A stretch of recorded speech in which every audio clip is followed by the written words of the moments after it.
2014లో గెలిచిన తెలుగుదేశం 2019లో ఓడింది. 99లో గెలిచిన తెలుగుదేశం 2004, 2009లో ఓడింది.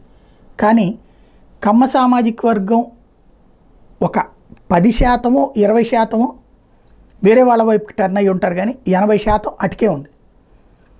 అలాగే కాపు సామాజిక వర్గం వచ్చేటప్పటికి 2009లో చిరంజీవిని ఓన్ చేసుకుంది, 2014లో తెలుగుదేశానికి సపోర్ట్కి ఎక్కువ ఉంది, 2019లో వైసీపీ వైపుకి ఎక్కువ వెళ్ళింది. ఈ దఫా కాపు సామాజిక వర్గం మొత్తం ఇటు కూటమి వైపుకి పోలరైజ్ అయింది. రెడ్డి సామాజిక వర్గం ఎప్పుడు కాంగ్రెస్కే ఉంటుంది, 70 నుంచి 80%, ఒక 20% అవతల వాళ్ళకు ఉంటుంది. అట్లాంటిది రెడ్డి సామాజిక వర్గం హయ్యెస్ట్ డిజోన్ చేసుకున్నటువంటి తొలి సందర్భం. రాయలసీమలో అందుకే 41 సీట్లు ఏకంగా 52లో దాదాపుగా కూటమి మొత్తం కలిపితే దాదాపు 3 వంతులు స్వీప్ చేసి పడేసింది అక్కడ. అంటే రెడ్లు డిజోన్ చేసుకున్నారు. ఈ పరిస్థితులలో భారతీయ జనతా పార్టీ ఆ ప్లేస్ని ఆక్యుపై చేసుకోవడానికి ఏమైనా ప్రయత్నిస్తుందా? ప్రస్తుతం చర్చలు, సోషల్ మీడియా చర్చలు జరుగుతాయి, పై స్థాయిలో కూడా చర్చలు జరుగుతాయి. రాయలసీమలో భారతీయ జనతా పార్టీ ఆ ప్లేస్ని ఆక్యుపై చేసుకోవాలంటే రెడ్డి సామాజిక వర్గానికి సంబంధించిన వాళ్ళని ఎవరినన్నా అధ్యక్షులుగా ఇచ్చి వాళ్ళకి ఆ బాధ్యత అంతా అప్పచెప్పి, ఎందుకంటే జగన్ మళ్ళీ రేపు వచ్చినా ఇప్పుడు ఈ పదం వాడకుండా వదిలిపెట్టరు కదా, బీసీ, ఎస్సీ, ఎస్టీ, మైనారిటీ అన్నటువంటిది.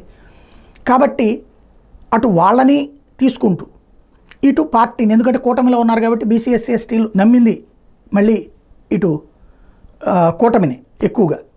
కాబట్టి అటుకి సంతుష్టీకరణ చేసుకోవచ్చు, ఇటు ఉంటుంది కాబట్టి రెడ్డిని ముందు పెడుతుందా? మరొక వైపు మరొక చర్చ నడుస్తుంది. బీజేపీకి సంబంధించినటువంటి, వైసీపీకి సంబంధించినటువంటి ఎంపీలు 4 ఇప్పుడు గెలిచింది. అవినాష్ రెడ్డి, అట్లాగే మిథున్ రెడ్డి, మరొక వైపున గురుమూర్తి, అరక్కు సంబంధించి ఈ నలుగురు వాస్తవంగా అయితే జగన్కి ఫుల్ లాయలిస్టులు. వీళ్ళని ఏమన్నా Bharatiya Janata party చేర్చేసుకుంటుందని social media ప్రచారం జరుగుతుంది. ఎవరికి ఊహలయ్యి నాకు తెలిసి 4 వీర విధేయులు జగన్కి, వాళ్ళు మారతారని నేను అనుకోను. బట్ రెడ్డి సామాజిక అంటే ఒకవేళ బీజేపీ గతంలో కాపులతో ఒక ప్రయోగం చేసింది, కాపు అధ్యక్షుల్ని కన్నా లక్ష్మీనారాయణ, తర్వాతన ఎవరైతే మన ఏది సోమవీర్రాజు, వాళ్ళిద్దరిది అయిపోయిన తర్వాత కమ్మ సామాజిక వర్గానికి సంబంధించినటువంటి పురంధేశ్వరి తెస్తే అపూర్వ విజయం సాధించి పెట్టింది. చిన్నమ్మ ఇప్పుడు అద్భుతమైనటువంటి సక్సెస్, పొత్తు వైపుకి ముందుకు తీసుకెళ్ళడం జాగ్రత్తగా సక్సెస్ అయినటువంటి పరిస్థితి. ఇప్పుడు ఆ దశలో ఇక అదే కొనసాగిస్తారా, లేదా రాయలసీమ ఇప్పుడు ఆమెకి కేంద్ర మంత్రి పదవి ఇచ్చి రెడ్డి సామాజిక వర్గానికి అధ్యక్ష బాధ్యతలు ఇచ్చి, ఇప్పుడు ఏదైతే రెడ్లు ఒకవేళ జగన్ని డిజోన్ చేసుకుంటే రెడ్డి సామాజిక వర్గాన్ని తను ఓన్ చేసుకోవడానికి సిద్ధపడాలి.